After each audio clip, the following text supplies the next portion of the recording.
ನಮಸ್ತೆ, welcome back to my channel Sangeetha Sridhar blogs. ಎಲ್ಲರೂ ಹೇಗಿದ್ದೀರಾ? ಐ ಥಿಂಕ್ ಚೆನ್ನಾಗಿದ್ದೀರಾ ಅಂತ ಅಂದ್ಕೊಂಡಿದ್ದೀನಿ. ನನ್ನ ಚಾನಲ್ನ ಸಬ್ಸ್ಕ್ರೈಬ್ ಮಾಡ್ತಿದ್ದರು, ಪ್ಲೀಸ್ ಸಬ್ಸ್ಕ್ರೈಬ್ ಮಾಡ್ಕೊಳ್ಳಿ. ಇವತ್ತು ಈವ್ನಿಂಗ್ ರೂಟೀನ್ನ ನಿಮ್ಮ ಜೊತೆ ಶೇರ್ ಮಾಡೋಣ ಅಂತ ಇದ್ದೀನಿ. ಸೊ ಇವಾಗಂತೂ ಆಲ್ರೆಡಿ ನೋಡಿ ಸಮ್ಮರ್ ಸ್ಟಾರ್ಟ್ ಆಗಿದೆ. ಸೊ ಈವ್ನಿಂಗ್ ಶುರು ಆಗದೆ ನಾನು ಗಿಡಗಳಿಗೆ ಪಾಟ್ಸ್ಗಳೆಲ್ಲ ಇಟ್ಟಿದ್ದೀನಲ್ಲ, ಸೊ ಅದಕ್ಕೆಲ್ಲ ನೀರು ಹಾಕೋದ್ರ ಮೂಲಕನೇ. ಸೊ ಈವ್ನಿಂಗೇ ಹಾಕ್ಬಿಟ್ರೆ ನಾನು ಬೆಳಗ್ಗೆ ಕಾಲೇಜ್ಗೆ ಹೋಗೋಕ್ಕೆ ಸರಿಯಾಗುತ್ತೆ ಅಂತ ಅಂದ್ಬಿಟ್ಟು, ಇಲ್ಲ ಬೆಳಗ್ಗೆ ಅದಕ್ಕೆಲ್ಲ ಟೈಮ್ ಇರೋಲ್ಲ ಅಂತ ಅಷ್ಟೇ. ಆಮೇಲೆ ನೈಟ್ ಆ್ಯಸ್ ಯೂಶ್ವಲ್ ದೇವ್ರಿಗೆ ದೀಪ ಹಚ್ಬಿಟ್ಟು, ಅವತ್ತು ಏನಾದರೂ ಹುಣ್ಣಿಮೆ, ಅಮಾವಾಸ್ಯೆ ಅಥವಾ ಶುಕ್ರವಾರ ಏನಾದರೂ ಆಗಿದ್ದರೆ ನಾನು ದೀಪನೂ ಕೂಡ ಹಚ್ತೀನಿ. ನೋಡಿ ಅವತ್ತು ಹುಣ್ಣಿಮೆ ಆಗಿರೋದ್ರಿಂದ ಅಲ್ಲಿ ನೋಡಿ ಚಂದ್ರ ಎಷ್ಟು ಚೆನ್ನಾಗಿ ಕಾಣಿಸ್ತಿದ್ದ ಅಂತ. ಸೊ ಎವ್ರಿ ಈವ್ನಿಂಗ್ ಅಂತೂ ದೇವ್ರಿಗೆ ದೀಪ ಹಚ್ತೀವಿ ದಿನ. ಸೊ ಅದ್ರ ಜೊತೆಗೆ ಈ ಥರ ಸ್ಪೆಷಲ್ ಡೇಸ್ ಇದ್ದಾಗ, ಎಸ್ಪೆಷಲಿ ಹುಣ್ಣಿಮೆ ಆ ಥರ ಇದ್ದಾಗಂತೂ ನಾನು ತುಪ್ಪದ ದೀಪ ಹಚ್ತೀನಿ.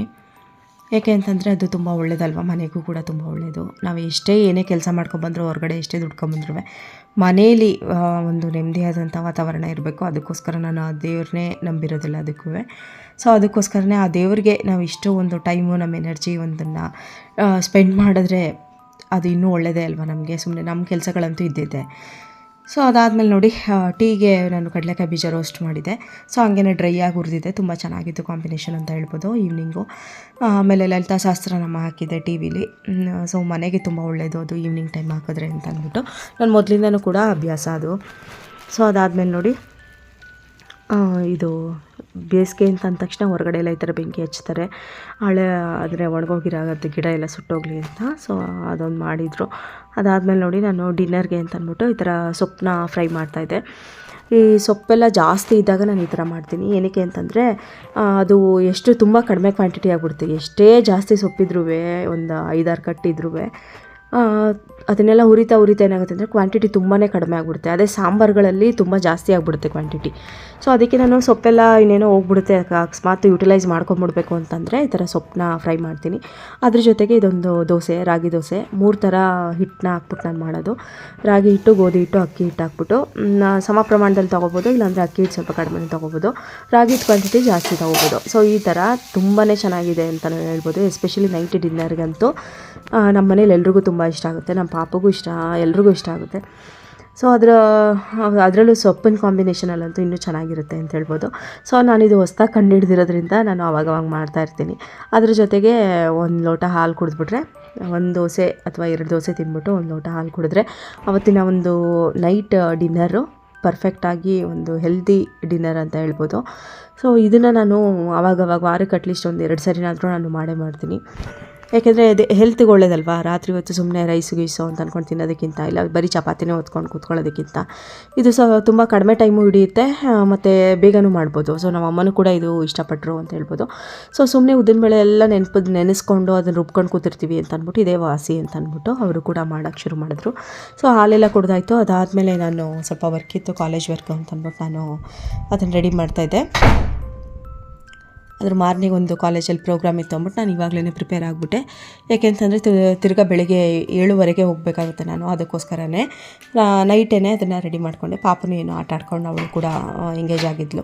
ಸೊ ಅದಾದಮೇಲೆ ಅದೆಲ್ಲ ಕೆಲಸ ಮುಗಿದಾದ್ಮೇಲೆ ನೈಟ್ ನಾನು ಎಲ್ಲ ಅವಳು ಪಾಪು ಎಲ್ಲ ಮಲ್ಕೊಂಡ್ಲು ಅಂತ ಅಂದಾಗ ಮನೆಯೆಲ್ಲನೂ ಕೂಡ ಸೆಟ್ ಮಾಡಿಬಿಟ್ಟೇ ನಾನು ಮಲ್ಕೊಳ್ಳೋದು. ಅಂದರೆ ಈ ಥರ ಸೋಫಾ ಎಲ್ಲ ಎಳ್ದಾಕಿರ್ತಾರೆ, ಕವರೆಲ್ಲ ಇದು ಮಾಡಿರ್ತಾರೆ. ಸೊ ಅದನ್ನೆಲ್ಲ ಸೆಟ್ ಮಾಡಿ, ಅಂದರೆ ಕಸ ಗುಡ್ಸೋಂಗಿಲ್ಲ, ಮನೆ ಒರೆಸಲ್ಲ, ಯಾಕೆಂದರೆ ನೈಟ್ ಹೊತ್ತು ಯಾರು ಮಾಡಲ್ಲ ಅಲ್ವಾ.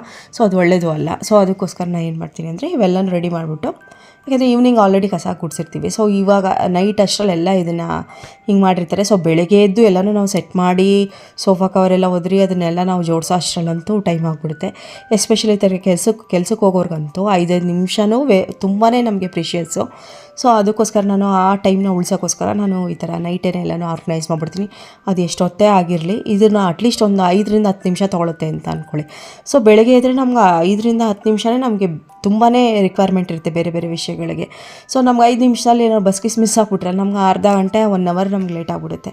ಸೊ ಅದಕ್ಕೋಸ್ಕರ ನೈಟೇ ಇದನ್ನೆಲ್ಲ ಕೂಡ ನಾನು ಸೆಟ್ ಮಾಡ್ಕೊಂಡ್ಬಿಡ್ತೀನಿ. ನಿಜವಾಗ್ಲೂ ನಾನು ರೂಢಿಸ್ಕೊಂಬಂದಿರೋದು ಇದು ತುಂಬಾ ಪ್ರೀಷಿಯಸ್ ಅಂತ ಹೇಳ್ಬೋದು. ಯಾಕೆ ಅಂತಂದರೆ ಇದು ಆ ಕೆಲಸ ಮಾಡ್ತಿರೋರಿಗೆ ಗೊತ್ತಿರುತ್ತೆ, ಹೊರಗಡೆ ಹೋಗಿ ಕೆಲಸ ಮಾಡೋರಿಗೆ. ಸೊ ಅದಕ್ಕೆ ನಾನು ರಾತ್ರಿ ಗಿಡಕ್ಕೆ ನೀರು ಹಾಕೋದು ಅಂದರೆ ಈವ್ನಿಂಗ್ ಗಿಡಕ್ಕೂ ಕೂಡ ನೀರು ಹಾಕ್ಬಿಟ್ಟಿರ್ತೀನಿ, ಯಾಕೆಂದರೆ ಬೆಳಗ್ಗೆ ಹಾಕೋದು ತಪ್ಪುತ್ತೆ ಅಂತ. ಇಲ್ಲ ಬೆಳಗ್ಗೆನೇ ಹಾಕೊಂಡು ಕೂತ್ಕೋತೀವಿ ಅಂತಂದರೆ ಅದಕ್ಕೆ ಮಿನಿಮಮ್ ಅಂದರೆ 10 ನಿಮಿಷ ಆಗುತ್ತೆ ಅಷ್ಟು ಪಾಟ್ಸ್ಗಳಿಗೂ ಹಾಕೋಕ್ಕೆ. ಸೊ ಆ್ಯಸ್ ಯೂಶ್ವಲ್ ಅಡುಗೆ ಮನೆ ಅಂತ ಯಾವಾಗಲೂ ನಾವು ಪಾತ್ರೆ ಎಲ್ಲ ಅಲ್ಲೆಲ್ಲ ತೊಳೆದು ಬಿಡ್ತೀನಿ. ಸೊ ಅದಕ್ಕೋಸ್ಕರ ಏನು ಪ್ರಾಬ್ಲಮ್ ಇಲ್ಲ. ಆಮೇಲೆ ದೇವ್ರ ಮನೆ ಬಾಗಿಲು ಒಂಚೂರು ಮುಚ್ಕೋಬೇಕು, ಏಕೆಂದರೆ ನೈಟ್ ಹೊತ್ತು ಸುಮ್ಮನೆ ಪೂಜೆ ಎಲ್ಲ ಆದ ತಕ್ಷಣ ನಾನಂತೂ ದೇವ್ರ ಮನೆ ಬಾಗಿಲು ಒಂದು ಡೋರ್ ಹಾಕಿರ್ತೀನಿ. ನೈಟ್ ಹೊತ್ತಂತೂ ಇನ್ನೊಂಚೂರು ಹಂಗೆ ಮುಂದೆ ಕೇಳ್ಕೊಂಡು ಸಾಕು. ನೋಡಿ ಎಲ್ಲ ನೀಟಾಗಿ ಆರ್ಗನೈಸ್ ಆಗಿದೆ. ಬೆಳಗ್ಗೆ ಎದ್ದು ಬರೀ ಕಸ ಗುಡಿಸ್ಕೊಂಡು ನಮ್ಮದೇನಿದೆ ಸ್ನಾನ ಮಾಡ್ಕೊಬಂದು ಪೂಜೆ ಮಾಡಿ ತಿಂಡಿ ತಿಂದ್ಕೊಂಡು ಹೊರಡ್ತಾ ಇರೋದೇನೆ. ಯಾಕೆಂದರೆ ವಾರಕ್ಕೆ 2 ಸರಿ ಫುಲ್ ಡೀಪ್ ಕ್ಲೀನಿಂಗು ಮನೆಯೆಲ್ಲ ಒರೆಸೋದೆಲ್ಲ ಮಾಡ್ತೀನಲ್ಲ, ಸೊ ಅದಕ್ಕೋಸ್ಕರ ನಾನು ದಿನ ಏನು ಮನೆ ಒರೆಸಲ್ಲ. ಆಮೇಲೆ ನೋಡಿ ಇದು ಬಾದಾಮಿ ನೆನೆ ಹಾಕ್ತೆ. ಪಾಪುಗಂತೂ ದಿನ ಬೆಳಿಗ್ಗೆ 1 ಅಥವಾ 2 ತಿಂತಾಳೆ ಅವಳೇನೆಲ್ಲ 5 ಕೊಟ್ಟರು ತಿಂತಾಳೆ. ಅವ್ಳು ತುಂಬ ಇಷ್ಟ ಇದು ಬಾದಾಮಿ. ದ್ರಾಕ್ಷಿ ಗೀಕ್ಷಿ ಎಲ್ಲ ಅವಳು ತಿನ್ನೋಕ್ಕೂ ಹೋಗಲ್ಲ, ಬರೀ ಬಾದಾಮಿ ಒಂದು ತುಂಬ ಇಷ್ಟಪಡ್ತಿದ್ದಾಳೆ. ಸೊ ಅದಕ್ಕೋಸ್ಕರನೇ ಅದನ್ನು ನೆನೆ ಹಾಕ್ತೆ. ಸೊ ಬೆಳಿಗ್ಗೆ ಅವಳಿಗೂ ಕೊಡ್ಬೋದಲ್ಲ ಅಂತ ಅಂದ್ಬಿಟ್ಟು ಲಂಚ್ ಬಾಕ್ಸ್ಗೆ ಹಾಕಿದ್ರು ಕೂಡ ಅವಳು ತಿಂತಾಳೆ, ಬೆಳಗ್ಗೆ ಎದ್ದು ಕೊಟ್ಟರು ತಿಂತಾಳೆ. ಸೊ ತುಂಬ ಇಷ್ಟಪಡ್ತಾಳೆ ಅಂತ ಹೇಳ್ಬೋದು. ಸೊ ಮಕ್ಕಳಿಗೆ ಯಾವ್ದು ಇಷ್ಟ ನಾವು ಅದನ್ನೇ ಕೊಡೋದು ಉತ್ತಮ ಅಲ್ವಾ. ಸೊ ಅದಕ್ಕೋಸ್ಕರನೇ ಅದಾದಮೇಲೆ ನೋಡಿ ದೇವ್ರಿಗೊಂದು ನಮಸ್ಕಾರ ಮಾಡಿಬಿಟ್ಟು ನಾನು ಆ್ಯಸ್ ಯೂಶ್ವಲ್ ಎಲ್ಲ ಕೆಲಸನೂ ಮುಗ್ದಿತ್ತು ಅಂದ್ಬಿಟ್ಟು ಇದೊಂದು ನೆಮ್ಮದಿ. ಬೆಳಗ್ಗೆ ಎದ್ದ ತಕ್ಷಣ ನಮಗೆ ವರ್ಕ್ ಬರ್ಡನು ಆಲ್ಮೋಸ್ಟ್ ಒಂದು ತುಂಬ ಕಡಿಮೆ ಆಗಿರುತ್ತೆ. 90% ಕಡಿಮೆ ಇರುತ್ತೆ. ಇನ್ನು 10% ಅಷ್ಟೇ ಬೆಳಗ್ಗೆ ತಿಂಡಿ ಒಂದು ಮಾಡಿಕೊಂಡು ಹೊರಡ್ತಾ ಇರೋದೇ. ಸೊ ನೋಡಿ ಪಾಪದು ಕೂಡ ಅವಳದು ಸ್ಕೂಲ್ ಬ್ಯಾಗು ನಂದು ಕಾಲೇಜ್ ಬ್ಯಾಗೆಲ್ಲ ರೆಡಿ ಮಾಡಿ ಇಲ್ಲಿ ಇಟ್ಬಿಡ್ತೀನಿ ನಾನು ಹೋಗ್ಬೇಕಾದ್ರೆ ಎತ್ಕೊಳ್ಳೋಕ್ಕೆ. ಅವಳದು ಕೂಡ ಲಂಚ್ ಬ್ಯಾಗ್ ಎಲ್ಲ ರೆಡಿ ಮಾಡ್ಕೊಂಡು ನೋಡಿ ಇವಾಗ ಅವಳದು ವಾಟ್ರ್ ಬಾಟ್ಲು ನಾವು ರೂಮಲ್ಲಿ ಒಂದು ಬಾಟ್ಲು ಇರಬೇಕಲ್ವ, ರಾತ್ರಿ ಎದ್ದ ತಕ್ಷಣವೇ ನೀರು ಬೇಕು ಅಂತ ಕೇಳ್ಬಿಡ್ತಾಳಲ್ವ, ಅದಕ್ಕೋಸ್ಕರನೇ. ಸೊ ಎಲ್ಲ ಕೂಡ ರೆಡಿಯಾಗಿತ್ತು. ಆಮೇಲೆ ಅವಳದು ಸ್ಕೂಲ್ ಬ್ಯಾಗ್ಗಳನ್ನೆಲ್ಲ ರೆಡಿ ಮಾಡಾದಮೇಲೆ ಅವಳು ಲಂಚ್ ಬ್ಯಾಗು ಅದಕ್ಕೊಂದು ಕ್ಲಾತ್ ಹಾಕಿ ಅವಳು ಸ್ಕೂಲ್ ಬ್ಯಾಗಲ್ಲಿ ಏನೋ ಬುಕ್ಸು ಎಲ್ಲ ಕರೆಕ್ಟಾಗಿದೆಯಾ ಅಂತ ಒಂದು ಸರಿ ಚೆಕ್ ಮಾಡಿ ಅಲ್ಲಿ ಇಟ್ಬಿಟ್ಟು ನೋಡಿ ಇದೊಂದು ಆಟ ಆಡೋಕ್ಕೆ ಅದೊಂದು ಮ್ಯೂಸಿಕ್ ಬುಕ್ ತೊಗೊಂಡಿದ್ದಾಳೆ. ಸೊ ನೋಡಿ ಇದು ಬೆಳಗ್ಗೆ ಆದ ತಕ್ಷಣ ನೋಡಿ ಎಷ್ಟು ಕ್ಲೀನಾಗಿದೆ ಮನೆ ಅಂತ ಅಂದ್ಬಿಟ್ಟು. ಇಲ್ಲಾಂದರೆ ಬೆಳಗ್ಗೆ ಮನೆ ನೋಡ್ತಿದ್ದಂಗೆ ನಮ್ಗೆ ತಲೆನೋವು ಬಂದುಬಿಡುತ್ತೆ ಏನಾದರೂ ಗಲೀಜಾಗಿದ್ದರೆ. ಸೊ ಇದಾಗಿತ್ತು ನನ್ನ ಒಂದು ಈವ್ನಿಂಗ್ ರೊಟೀನ್ ಅಂತ ಹೇಳ್ಬೋದು. ಸೊ ವರ್ಕಿಂಗ್ ವುಮೆನ್ಸ್ಗೆ ತುಂಬಾ ಇದು ಹೆಲ್ಪ್ಫುಲ್ ಅಂತ ಹೇಳ್ಬೋದು ಗೈಸ್.